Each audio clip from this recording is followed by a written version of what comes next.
নমস্কাৰ। বাস্তুশাস্ত্ৰৰ এই কেইটা নিয়মে আপোনাৰ ঘৰখন সুখ সমৃদ্ধিৰে ভৰাই তুলিব।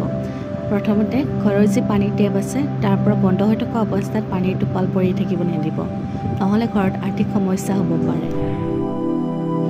ঘৰত কেতিয়াও ভঙা ফুটা বাচন ব্যৱহাৰ নকৰিব। ছাদৰ ওপৰত ৰখা টেংকি কেতিয়াও লিকেজ হ'ব নালাগে। ইয়াৰ ফলত ঘৰত নকাৰাত্মক শক্তি প্ৰৱেশ কৰে।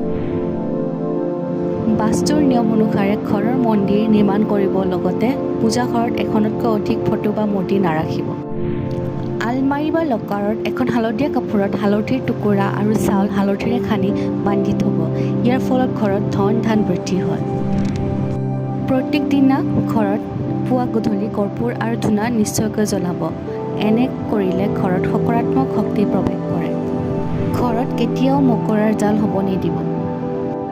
কেতিয়াও ব্ৰহ্ম মুহূৰ্ত বা সন্ধিয়াৰ সময়ত ঝাৰু নলগাব।